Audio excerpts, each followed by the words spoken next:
Good morning सभी students को। आ, इसके पहले के वीडियो में हमने दो प्रकार के प्रविवरण देखे। एक था गर्भित प्रविवरण और दूसरा था शेल्फ प्रविवरण। तो गर्भित प्रविवरण क्या था? गर्भित मतलब वो जो वास्तव में प्रविवरण नहीं है, लेकिन उसका जो स्वरूप है वो उसे प्रविवरण की परिभाषा में शामिल करवाता है।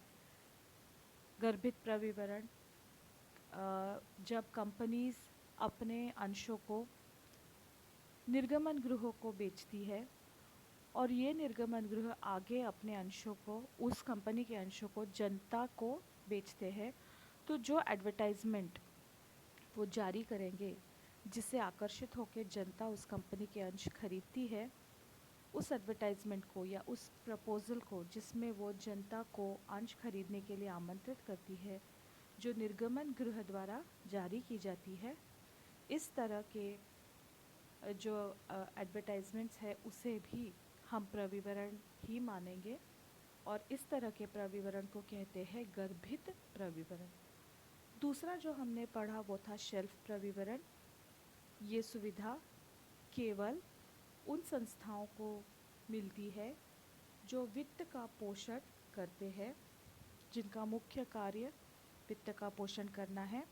ऐसे संस्थान जब अपनी प्रतिभूतियां बाजार में लाते हैं तो प्रथम प्रतिभूति के निर्गमन के तारीख से 1 साल तक वो उसी प्रविवरण को दोबारा इस्तेमाल कर सकते हैं। मतलब कि प्रथम प्रतिभूति को बाजार में लाने के 1 साल के भीतर यदि वही वित्तीय संस्था फिर से प्रतिभूतियां बाजार में ला रही है बेचने हेतु, तो वो नया प्रविवरण न बनाते हुए उसी प्रविवरण का इस्तेमाल कर सकती है। इसे हम कहते हैं शेल्फ प्रविवरण।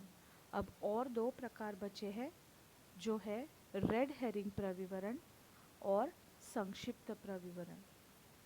जब कंपनी नई होती है या नए प्रकार की प्रतिभूति को वो बाज़ार में लाती है, तो वो एक प्रोसेस करती है जिसे हम कहते हैं बुक बिल्डिंग।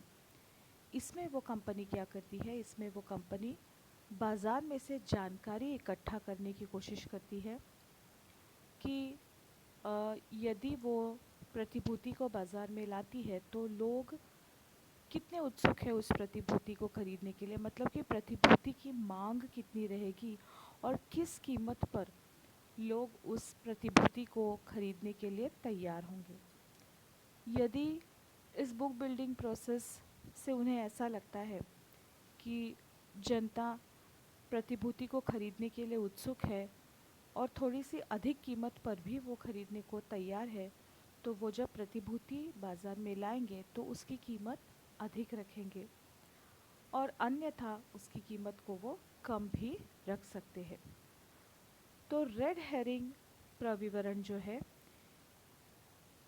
वो भी एक प्रकार का प्रविवरण है, जिसमें वो सभी जानकारी होती है जो एक प्रविवरण में है, परंतु कितनी मात्रा में प्रतिभूतियां बाज़ार में लाई जाएगी और उन प्रतिभूतियों की कीमत क्या होगी ये नहीं लिखा हुआ होता है।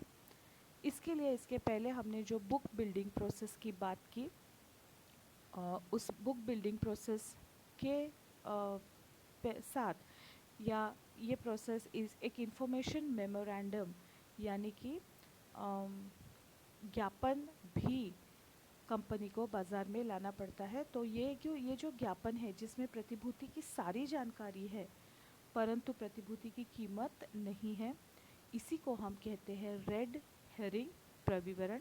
इसे सेबी के पास पंजीकृत करना पड़ता है। ध्यान रखिए कि इसमें भी वो सारी ही जानकारी होगी जो एक नॉर्मल प्रविवरण में है, केवल प्रतिभूति की कीमत और मात्रा नहीं होती है। अब दूसरा जो है वो है संक्षिप्त प्रविवरण। प्रविवरण हमने देखा कि प्रविवरण में कितनी सारी इन्फॉर्मेशन होती है और हर बार जब कंपनी अपनी प्रतिभूतियां बाज़ार में लाती है तो हर बार अगर इतने सारे प्रविवरण वो छापेगी और डिस्ट्रीब्यूट करेगी तो कंपनी के लिए खर्चे बहुत बढ़ जाएंगे और इसलिए मितव्ययिता के उद्देश्य को ध्यान में रखते हुए हर बार कंपनी को पूरा का प्रविवरण जारी न करते हुए वो केवल संक्षिप्त जानकारी के साथ प्रतिभूतियों को जारी कर सकती है। इस तरह का प्रविवरण जिसमें पूरी जानकारी सभी है लेकिन वो संक्षिप्त स्वरूप से है, उसे हम कहते हैं संक्षिप्त प्रविवरण। और इसके साथ ही प्रविवरण के प्रकार इस टॉपिक को हम समाप्त करते हैं। आप वीडियोस को ज़रूर देखिए, मुझे फीडबैक दीजिए और यदि आपको कोई प्रॉब्लम है तो कॉलेज में आकर के मुझसे पर्सनली आप मिल सकते हैं। ठीक है, ओके, चलो बाय बाय गर्ल्स।